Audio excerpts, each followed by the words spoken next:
Bonjour Monsieur Bretin, directeur interrégional de l'OGEAB.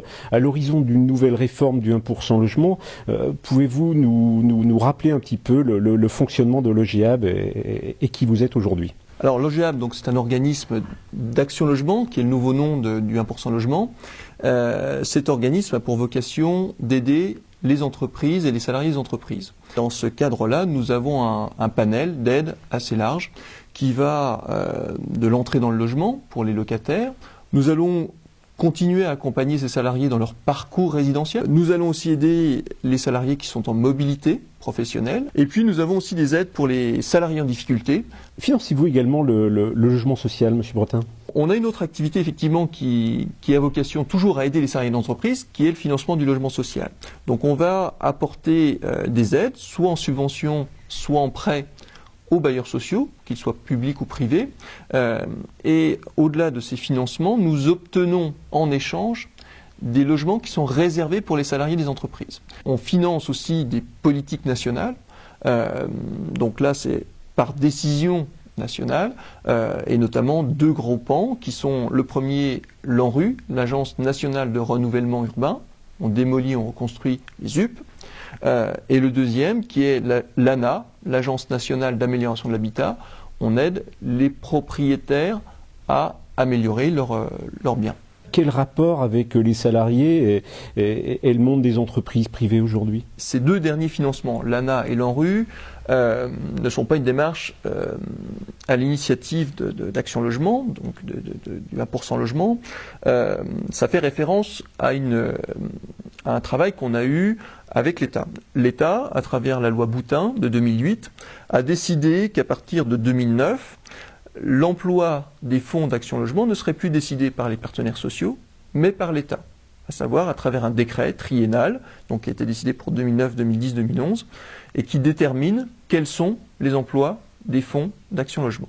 L'État a décidé d'orienter une partie des fonds d'Action Logement vers le financement de l'ANRU, que nous financions à l'époque partiellement et que l'État finançait de son côté, et vers l'ANA, qui était financée jusqu'à fin 2008 à 100% par l'État, et que désormais nous finançons totalement.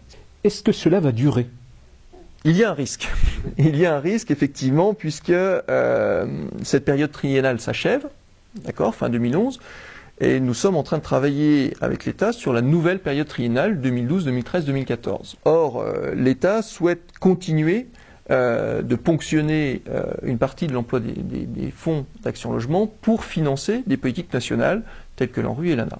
Nous ne sommes pas d'accord avec ça, pour deux raisons. La première, elle correspond à tout ce qu'on vient de se dire, c'est-à-dire notre objet social, qui est de dire nous sommes là pour aider les salariés, nous sommes là pour accompagner les entreprises, et ces financements qui sont faits sous forme de subventions déséquilibrent notre système et ne nous permettent plus de faire les aides qu'on a vues juste avant, c'est-à-dire l'accompagnement aux salariés en location, en propriété, etc. etc.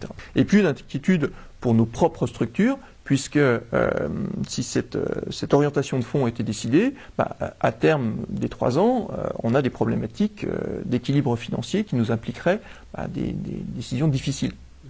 Avez-vous un message à faire passer aux entreprises aujourd'hui? Vous avez un outil à votre disposition que vous financez, utilisez-le. Pensez à chaque fois qu'un salarié vient vous voir, ou pensez à communiquer auprès de vos salariés, que vous financez un dispositif qui a pour objet d'accompagner votre politique sociale au sein de votre entreprise. Tout cet accompagnement fait que la personne est extrêmement libre de s'investir dans son job et pas partir à 16h ou à 15h parce qu'ils ont une visite d'appartement, parce qu'il faut être présent pour EDF. Plus ces aides seront utilisées, plus le versement que font les entreprises aura un sens, parce que le risque qu'on vit aujourd'hui, c'est de voir ce versement transformé en impôt. Merci beaucoup, Monsieur Bretin, et félicitations. Félicitations parce que je crois que l'ex-Silger est devenu aujourd'hui l'OGEAB, et avec votre ancien président, Monsieur Guéraud, vous avez su apporter à la Saône-et-Loire une tête de pont qui est aujourd'hui assez remarquable, et qui couvre les territoires de la Bourgogne, l'Auvergne et une partie du Rhône-Alpes.